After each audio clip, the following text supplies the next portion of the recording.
ravi de retrouver le 15 de France sur nos antennes de France Télévisions. On retrouve le tournoi Destination, notre Madeleine de Proust. Cette année, la nouveauté, c'est que le 15 de France va s'exporter en province, c'est la grande tournée. Donc on commence à Marseille le 2 février contre l'Irlande, et puis ensuite le 15 de France ira à Lille, et puis finira à Lyon contre l'Angleterre. C'est un magnifique programme, et franchement, on a hâte. L'an dernier, en fait, le parcours du 15 de France a été quasi parfait. Il y a cette victoire dont on se souvient tous à Twickenham.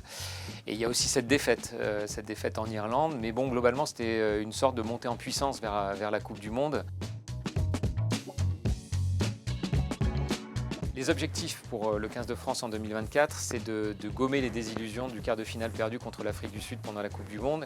Et pour ce faire, il va falloir regagner et regagner vite. Et la première chose qui se présente, eh bien, c'est ce tournoi 2024. Le 15 de France a tout pour remporter ce tournoi, puisque nous sommes en année paire. L'équipe de France va recevoir 3 fois, dont l'Irlande, qui est l'un des favoris de ce tournoi, et l'Angleterre pour finir. Donc c'est dans les cordes du 15 de France. Et il va falloir faire vite, parce que l'autre objectif pour le 15 de France, c'est de trouver un nouveau fonctionnement.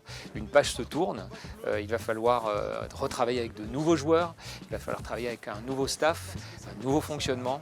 Et donc c'est une nouvelle ère qui s'ouvre, une nouvelle ère de 4 années qui s'ouvre pour le 15 de France. Il va falloir rapidement remettre des bases et redonner de l'envie aux joueurs, redonner de l'envie au staff et redonner de l'envie évidemment au public.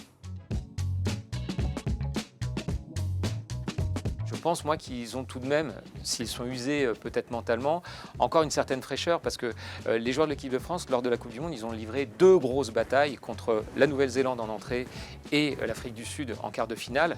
Et finalement, bon, ce n'est pas une série de matchs à haute intensité comme on pouvait s'y attendre. Donc je pense qu'ils sont encore en forme. La grande interrogation, c'est maintenant les jeunes qui vont intégrer cette équipe, parce qu'il va y avoir des nouveautés, il va y avoir des surprises.